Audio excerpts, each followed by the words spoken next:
নমস্কাৰ বন্ধুসকল, আজি আন এটা ব্লগলৈ আপোনালোকক স্বাগতম কৰিছোঁ। আৰু আমি ফাইনেলি এতিয়া বৰ্তমান লতাবাৰী তেল ডিপুত আছোঁ, ৰামধেনু তেল ডিপুত। আপোনালোকক ইয়াৰ দৃশ্যটো দেখাইছোঁ। ইয়াতে আমি তেল ভৰাই ল'লোঁ। আজি আমি বলবমৰ যাত্ৰা, আজি আমি তেজপুৰ ফালে গৈ আছোঁ, যি নেকি তেজপুৰ শ্ৰী শ্ৰী মহাভৈৰৱ মন্দিৰ আছে। আপোনালোকক সকলো দৃশ্য আপোনালোকে এই ব্লগটোৰ মাজেদি আপোনালোকে চাই থাকিব, আৰু আপোনালোকেও যাতে এই ব্লগটো শেষলৈকে উপভোগ কৰি থাকিব। আৰু যিমান পাৰে আপোনালোকে এই ব্লগটো আপোনালোকে শ্বেয়াৰ কৰি দিয়ক, যাতে সকলোৱে যাতে উপভোগ কৰিব পাৰক।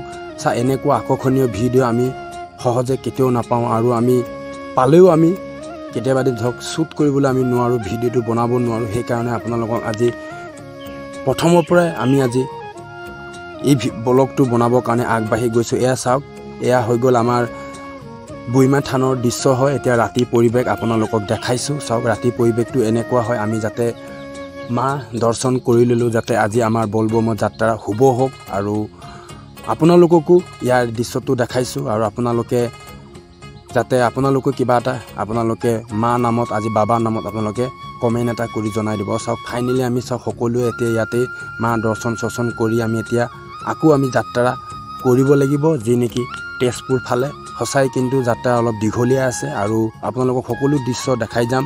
এয়া হৈ গ'ল জখলা বন্ধা দৃশ্য হয়। আমি যোৱা সপ্তাহটো আমি ইয়াতে বহুত বলবমৰ পাৰ্টি আমি দেখা পাইছিলোঁ, আৰু আজিও হয়। কিন্তু তেনেকৈ আমি বহুত যথেষ্ট আমি ভক্তক আমি লগ পাইছোঁ, আৰু এনেকৈ আমি যদি কিছু যদি আমি লগৰীয়া যদি আমি এনেকৈ লগ পাম, সকলোৱে এটা আনন্দ, এটা বেলেগ এটা উৎসাহ বাঢ়ি যায়। আৰু আমি ফাইনেলি আহি এতিয়া বৰ্তমান আমি চুলুং খুটি বুলি কয়, তেজপুৰ চুলুং খুটিত আমি পাইছোঁহি। এয়া চাওক, আমি এতিয়া আপোনালোকক 4 লাইনৰ দৃশ্যটো দেখাই দিছোঁ, আৰু আপোনালোকক যি নেকি ভোমোৰাগুৰি ব্ৰিজৰ দৃশ্যটো আপোনালোকক দেখাম। এয়া চাওক, আমি আহি এতিয়া বৰ্তমান আমি পাবলৈ হৈছোঁ। আপোনালোকে ইয়াৰ দৃশ্যটো মন কৰক। সঁচাই কিন্তু আমি ৰাতি বহুত বলবমৰ যাত্ৰী এনেকৈ আমি লগ পাইছোঁ, আৰু সঁচাই কিন্তু বাবা মহিমা অপৰম্পাৰ হয়। কিন্তু বাবা ভক্তি ইমান মহান, যাতে দিন ৰাত কষ্ট কৰিও যাতে বাবা যি নেকি শাওণ মাহৰ বাবাৰ যি নেকি বলবম পালন এনেকৈ সকলো ভক্তই পালন কৰিছে। কিন্তু আপোনালোককো ইয়াৰ দৃশ্যবোৰ দেখাই আহিছোঁ, আৰু আপোনালোকেও চাওক। এতিয়া আমি আমি এতিয়া বৰ্তমান ভোমোৰাগুৰি ব্ৰিজত আমি পালোহি। এয়া ব্ৰিজৰ দৃশ্য হয়। আমি বহুতকে আমি ব্ৰিজৰ মাজত ৰখি বহুতে আনন্দ লৈছে, আৰু আমিও ইয়াতে অলপ ৰখি পেলাই আপোনালোকক ভালকৈ ইয়াৰ দৃশ্যটো দেখাম। আৰু ৰাতি পৰিৱেশ হয়। চাওক, ভোমোৰাগুৰি ব্ৰিজৰ ওপৰৰ দৃশ্য হয়। সকলোৱে ইয়াত প্ৰথমবাৰ এনেকৈ মই গাড়ী ৰখাই ভোমোৰাগুৰি ব্ৰিজৰ ওপৰত এনেকৈ ৰখি আজি ভিডিঅ' এটা বনাইছোঁ। কিন্তু বহুত ভাল লাগিছে, আৰু ইয়াৰ দৃশ্যটো কিন্তু আপোনালোকে কেনেকুৱা লাগিছে আপোনালোকে কমেণ্ট কৰি জনাব। আৰু চাওক, বহুত আমি আনন্দ এটা ল'লোঁ ইয়াতে, সকলোৱে ফটো মাৰিলোঁ, লৈ এনেকৈ ভিডিঅ' কৰিলোঁ, বহুত ভাল লাগিছে। আৰু এতিয়া আমি আকৌ তেজপুৰ ফালে আমি যাত্ৰা কৰিম, যি নেকি মহাভৈৰৱ মন্দিৰলৈ। আৰু আমি আপোনালোকক সকলো দৃশ্যবোৰ আমি বলবমৰ দৃশ্যবোৰ দেখাম, আৰু আমি ক'ত পানী উঠাম তাৰো দৃশ্যবোৰ দেখাম, যাতে আপোনালোকে এই ব্লগটো শেষলৈকে চাই থাকিব। চাওক, এনেকুৱা এটা আনন্দ বুজাবলৈ কোনো ভাষা নাই। চাওক, এনেকৈ আমি ব্ৰিজৰ মাজত কিন্তু বহুত সুন্দৰভাৱে আমি ধুনীয়াকৈ এটা আনন্দ ল'লোঁ। আৰু এতিয়া আমি আকৌ ৰাওনা হৈ আছোঁ, যি নেকি মহাভৈৰৱ মন্দিৰলৈ। আৰু আপোনালোকক সকলো দৃশ্য মই দেখাবৰ কাৰণে মই অলপকৈ চেষ্টা কৰি থাকিম, আৰু যাতে আপোনালোকেও যাতে যিমান পাৰে আপোনালোকে এই ব্লগটো যাতে শ্বেয়াৰ কৰি দিয়ক। তেনেকুৱা আকৰ্ষণীয় দৃশ্য যাতে আপোনালোকক আজি দেখাবলৈ মই গৈ আছোঁ। আৰু আমি এতিয়া চাওক, আমি আহি আছোঁ বৰ্তমান। এতিয়াও আমি যিডোখৰ ঠাইত আহিছোঁ আমি পোৱা নাই, আৰু আপোনালোকক চাওক, এয়া দেখাই দিছোঁ কিছুমান খোজকাঢ়ি এতিয়া বাবা ধামত আহি আছে, যাতে সময়ো হৈ আহিছে মন্দিৰৰ দুৱাৰ খুলিবৰ কাৰণে।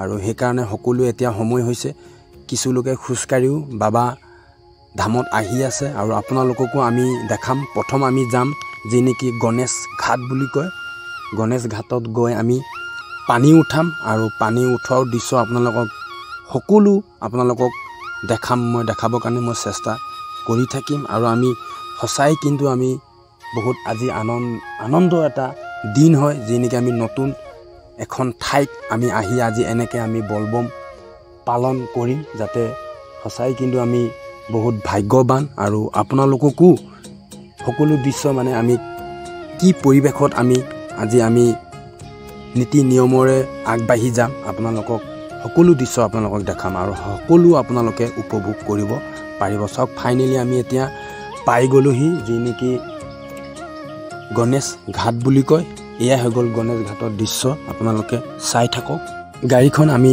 ভাল জেগাত চাই পেলাই আমি পাৰ্কিং কৰি ল'ব লাগিব আৰু আমি ইয়াৰ পৰা ঘাটলৈ যাম চাওক আমি এতিয়া ফাইনেলি গাড়ীখন পাৰ্কিং কৰি লোৱা হৈ গ'ল আৰু আমি ইয়াৰ পৰা এতিয়া গণেশ ঘাটলৈ যাম আপোনালোকক তাৰ দৃশ্যবোৰ দেখাম আপোনালোকে চাই থাকক চাই কিন্তু বাবা ভক্ত কিন্তু বহুত মহান ক'ব লাগিব যাতে চাওক এই ৰাতি পৰিৱেশ হয় ইয়াত বহুত এতিয়া বৰ্তমান ভক্ত সমাগম হোৱা আমি দেখিছোঁ আৰু আপোনালোককো দেখাই আছোঁ যাতে আপোনালোকেও যাতে এই ভিডিঅ'টো যাতে আপোনালোকে যিমান পাৰে আপোনালোকে শ্বেয়াৰ কৰি দিয়ক চাওক এনেকুৱা দৃশ্য হয়তো আমি আগে পাছে দেখাও নাই আৰু হয়তো আমি দেখিবলৈ নাপাবও পাৰোঁ সেইকাৰণে আপোনালোকক ইয়াৰ দৃশ্যটো আপোনালোকক মই দেখাইছোঁ যাতে আপোনালোকে আন বেলেগকো যাতে চাব পৰাকৈ আপোনালোকে এই ভিডিঅ'টো আপোনালোকে শ্বেয়াৰ কৰি দিয়ক এয়া চাওক ৰাতি পৰিৱেশ হয় এয়া চাওক গণেশ ঘাটৰ দৃশ্য হয় আৰু ইয়াৰ পৰাই সকলো ভক্তই